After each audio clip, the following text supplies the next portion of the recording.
Hello दोस्त, मैं चंदन कुमार और आप देख रहे हैं सिविल नॉलेज क्लासेस। आज हम बात करेंगे बहुत ही ज्यादा इंपॉर्टेंट पॉइंट का, जैसे डिप्रिसिएशन क्या होता है, सॉलिड वैल्यू क्या होता है, स्क्रैप वैल्यू क्या होता है, बुक वैल्यू क्या होता है।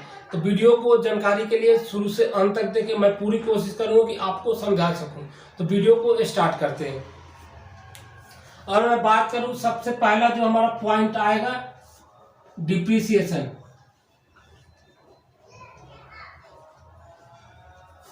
क्या आएगा? डिप्रिसिएशन। डिप्रिसिएशन डिप्रिसिएशन का मतलब क्या होता है? गिरावट आना। जैसे कैसे देखते हैं, एग्जाम्पल लेते हैं। मान लिया कि आपने कोई फोन खरीदा 2021 के अंदर, आपने कोई फोन खरीदा जिसका रैम कितनी है? रैम हमारी है, जो हमारे 4 GB रैम है। रोम कितनी है आपकी? 64 रोम है। ठीक है, आपने कितने खरीदा? 12,000 का कोई फोन खरीदा। ठीक है, आप इसको 2 साल बाद बेच रहे हो, 2023 के अंदर 2023 के अंदर बेच रहे हो। इसके अंदर क्या हो गया होगा? फोन स्लो चल रहा होगा। ठीक है, फोन क्या चल रहा होगा? स्लो चल रहा होगा। इसके अंदर स्क्रैचेज आ गई होगी फोन के अंदर। ठीक है, इससे हो सकता है कैमरा सही से काम नहीं कर रहा होगा, लाइट सही से काम नहीं कर रहा होगा। ठीक है, फोन का जो लुक है पुराना हो गया होगा। 2023 के अंदर मार्केट में 12,000 का आपने फोन लिया था। 12,000 का एक और नया फोन लॉन्च हुआ जिसका कितनी है? रोम कितनी है? 128। ठीक है, रैम कितनी है? कितनी रैम है? आपने रैम यहाँ पे ले लेते हैं, 8 GB रैम है।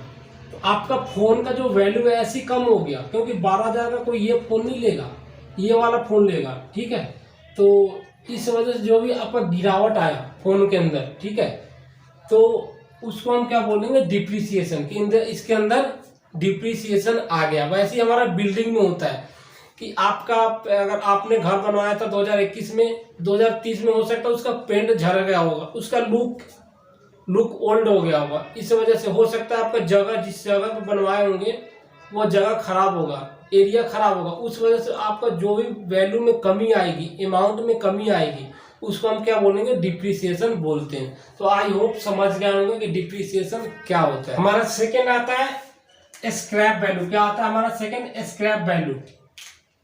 हमारा सेकेंड आता है scrap value. Scrap value scrap value scrap value क्या होता है? स्क्रैप वैल्यू का आप बोल सकते हैं कबाड़ा। ठीक है ना, क्या बोल सकते हैं हम? कबाड़ा। इसको हम बोल सकते हैं कबाड़ा। इसको हम सबसे पहले इसको लिख देते हैं, इसका डेफिनेशन क्या होता है, इसका डेफिनेशन लिख लेता हूं। स्क्रैप, ठीक है, स्क्रैप, ठीक है ना, scrap value is the dismantle material। ठीक है, dismantle material of a property of the end point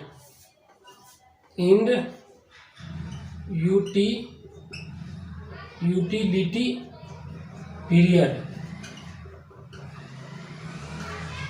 period. क्या कह रहे हैं? Scrap value is the dismantle material of a property, ठीक है, ऑफ द यूटिलिटी पीरियड। यानी कि आपका जो घर है, इसका समझिए कि यूटिलिटी पीरियड खत्म हो चुका है।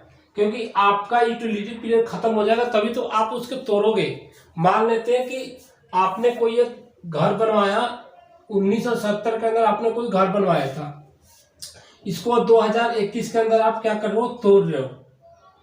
ठीक है, तो आप तोड़ोगे, उसको क्या बोलते हैं? स्क्रैप। ठीक है, डिसमेंटल बोलते हैं कबाड़ा, स्क्रैप। यहाँ पे पूछ रहा है स्क्रैप वैल्यू कितनी होती है? 10%। एग्जाम में पूछा जाता है स्क्रैप वैल्यू कितनी होती है? 10%। और ये भी पूछ सकता है कि इंड यूटिलिटी पीरियड, तो आप क्या लगाओगे? Scrap value. तो आपका क्या, आपने 2070 में जो घर बनवाया था, कितने में बनवाया था? आपने मान लेते कि 2 लाख में आपने घर बनवाया था। आप इसको तोड़ रहे हो 2021 के अंदर, तो इसको तोड़ोगे तो इसके अंदर से क्या निकलेगा, ब्रिक निकलेगा, ठीक है, आपका दरवाजा निकलेगा, जंगला निकलेगा, जो भी आपने चौखट लगवाया था वो निकलेगा। तो निकलेगा तो ये क्या होगा कि जो आपने ओरिजिनल कॉस्ट जो लगवाया था, ठीक है, ओरिजिनल कॉस्ट का 10% आपका क्या होगा, स्क्रैप वैल्यू। ये माइनस में भी हो सकता है, प्लस में भी हो सकता है और जीरो भी हो सकता है, ठीक है। तो आप समझ गए होंगे स्क्रैप वैल्यू क्या होता है कि आप जब बिल्डिंग को तोड़ोगे, कब यूटिलिटी पीरियड खत्म होने के बाद जो वैल्यू आएगी, जो भी उसका टोटल वैल्यू का जो भी आपका कबाड़ा निकलेगा, टोटल वैल्यू का 10% कबाड़ा निकलेगा। हो सकता है आपका माइनस भी हो सकता है, प्लस भी हो सकता है। तो आई होप आप समझ गए होंगे स्क्रैप वैल्यू क्या होता है। उसके बाद हम बात करते हैं सॉल्वेंट वैल्यू। मैं इसको मिटा देता हूं। उसके बाद हम बात करेंगे सॉल्वेंट वैल्यू क्या होता है। थर्ड पॉइंट क्या होता है, सॉल्वेंट वैल्यू। सॉल्वेंट वैल्यू क्या होता है। हमें स्क्रैप वैल्यू क्या पड़ा कि आपने जब उसका यूटिलिटी पीरियड खत्म हो गया, ठीक है, आप उसको तोड़ोगे, उसके बाद जो वैल्यू निकलेगा उसको हम क्या बोलेंगे, स्क्रैप वैल्यू। सॉल्वेंट वैल्यू क्या होता है, मान लेते हैं कि आपने तो क्या रहने वालों, बिहार का, BIHAR, आप कहाँ का रहने वाला, बिहार का रहने वालों, ठीक है, ठीक है। आपकी दिल्ली में जॉब लग गई, ओके। जब दिल्ली में आपकी जॉब लगी, आपकी एज कितनी साल थी, 35। आपने कितने में, 45 में आपने एक मकान लिया, ठीक है, उस जमीन लिया, उसका घर बनवाया 45 साल के एज में, ठीक है। आपका नौकरी कितनी साल की रह गई, 15 साल की और नौकरी रह गई। जब आप रिटायरमेंट हो जाओगे तो उस घर को क्या करोगे, बेचकर घर जाओगे, गांव जाओगे, ठीक है।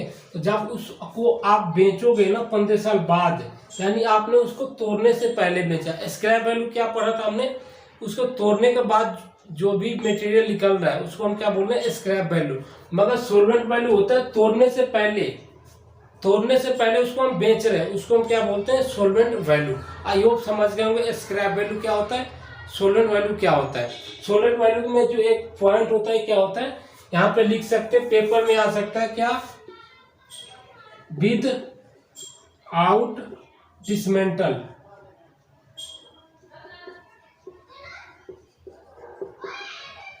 ठीक है, विद आउट डिसमेंटल, यानी कि आप तोड़ने से पहले इसको बेच रहे हो, उसको क्या बोलेंगे, सॉल्वेंट वैल्यू।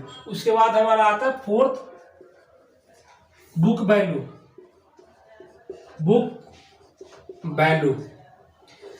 अगर मैं बुक वैल्यू की बात करूं तो बुक वैल्यू क्या होता है, तो बुक वैल्यू क्या होता है,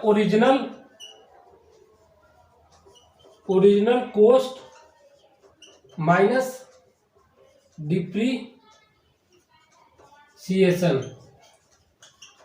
इसको समझते हैं ओरिजिनल कॉस्ट और डिप्रीसिएशन क्या होता है।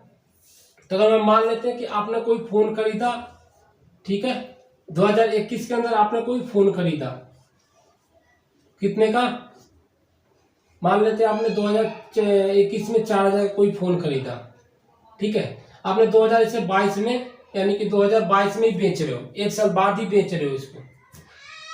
तो इसके अंदर क्या होगा कि हो सकता है इसके अंदर जो आपने 2021 में खरीदा था, इसके अंदर रैम कितनी थी, 4 रैम थी, 464 थी, ठीक है। 464 आप समझ गए हो, 464 क्या बोला। हो सकता है ये 4000 का फोन 2022 में कितना मिल रहा होगा, 6 GB रैम मिल रहा, ठीक है ना। रैम कितनी मिल रहा है, 6 GB रैम मिल रहा है, 64 ही मिल रहा है। तो लोग इसको ना खरीद के इसको खरीदेंगे, तो आपको वैल्यू में कमी आ गई, ठीक है, गिरावट आ गई। और इसका जो हो सकता है पेंट भी खराब हो गया होगा, कलर खराब हो गया होगा, फैशन नया ओल्ड फैशन हो गया होगा, तो इसके अंदर गिरावट आ गई। यानी कि आप फोन इसको बेचोगे तो कितने में कोई लेगा, 500 रुपये का लेगा, क्योंकि फोन भी पुराना हो गया, ठीक है, तो 500 को लेगा। यानी कि आपका डिप्रिसिएशन कितना है, डिप्रिसिएशन यही बताया था ना कि फोन गिरावट आना किसी चीज में, फैशन, ठीक है, फैशन की वजह से गिरावट आना, ठीक है, जगह की वजह से गिरावट आना, कलर अगर आपका झड़ गया उस वजह से गिरावट आना, क्या हमारा डिप्रिसिएशन। तो इसके अंदर ओरिजिनल कॉस्ट क्या हमारा 4000 ओरिजिनल कॉस्ट है, माइनस डिप्रिसिएशन कितना आया, 4,000 का फोन कितने में बिक रहा है, 500 का, यानी कि 3,500 का डिप्रिसिएशन आया। जब माइनस करने के बाद जो भी वैल्यू बचेगा, मान लेते हैं यहाँ 500 वैल्यू बचा, तो आपका क्या होगा, बुक वैल्यू हो गया। तो आई होप समझ गए होंगे बुक वैल्यू क्या होता है, स्क्रैप वैल्यू क्या होता है, सोल्वेंट वैल्यू क्या होता है और डिप्रिसिएशन क्या होता है। तो मैं उम्मीद करता हूँ मैंने पूरी कोशिश किया कि आपको समझा सकूँ। नेक्स्ट क्लास में हम बात करेंगे कुछ ऐसी पॉइंट में डी स्टेज वैल्यू क्या होता है, ठीक है। तो अभी के लिए इतना ही। अगर वीडियो अच्छी लगी तो वीडियो को लाइक करें, शेयर करें, और अभी तक आपने मेरे चैनल को सब्सक्राइब नहीं किया तो चैनल को सब्सक्राइब करें। अभी के लिए इतना ही, थैंक यू।